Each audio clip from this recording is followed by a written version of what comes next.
All right, let's look at the 6.4, problem number 6. All right, so we want to find the area of the unbounded shaded region. So you can see that this region keep on going into the negative direction. All right, so let's do that. All right, so we want to set up the integral.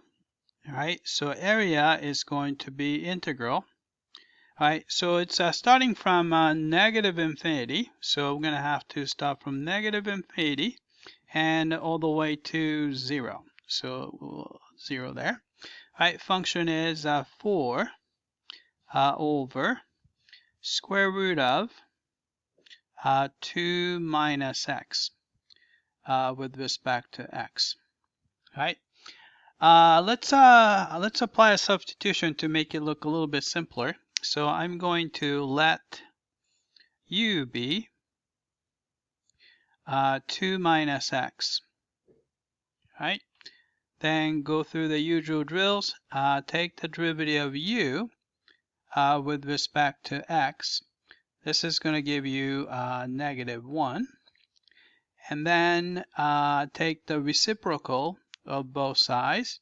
So you have a dx over du is equal to 1 over negative 1 is still negative 1. Right, then we can just multiply through by du. So we know that the dx is exactly the same thing as negative du. All right, then since this is a definite integral here, so x is going from negative infinity to 0, right? Then corresponding u value would be, right, so we just have to plug in. So 2 minus negative infinity is positive infinity. And 2 minus 0, so it's going to be 2. Right? So we can rewrite this integral as integral from infinity to 2, right, 4 over, right, square root of u, and the dx is the same thing as a negative du. Right? So what we can do is we can use the negative sign to switch the lower limit and upper limit. So I can scratch that, and then I'm going to switch the lower limit and the upper limit.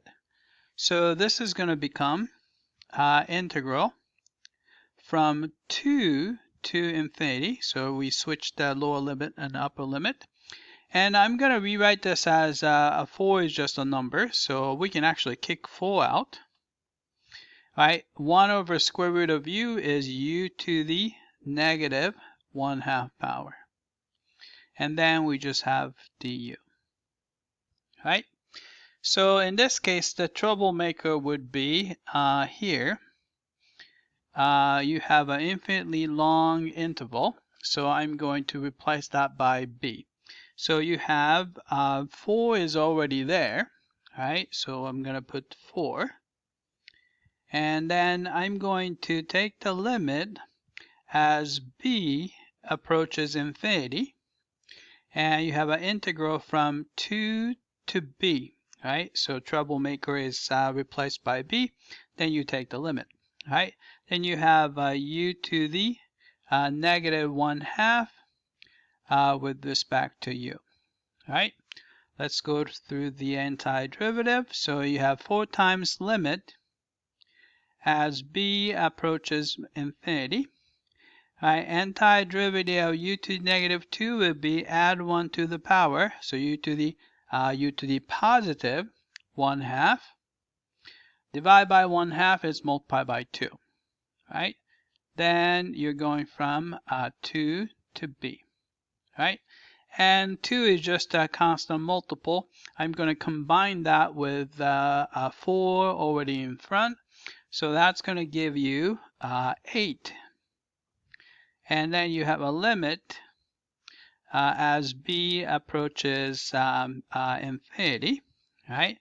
And plug in b, so it's a square root, 1/2 power square root of b minus square root of 2.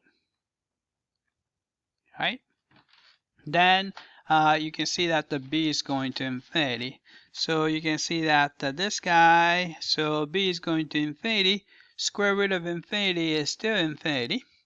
Infinity minus square root of 2 is still infinity. Infinity is so big, multiplied by 8 is infinity. So this is going to give you actually infinity, which means that this limit diverges. All right, so let's type it in. All right, so we know that this one diverges, so we type in, I guess, diverges. All right, let's check the answer. All right, I came back, but the system didn't like the answer. We need to put the infinity. All right, so let's check the answer now. All right, I came back, and the system wants the infinity as the answer as opposed to diverges. All right, that was it. All right, that's it. I hope that this was clear.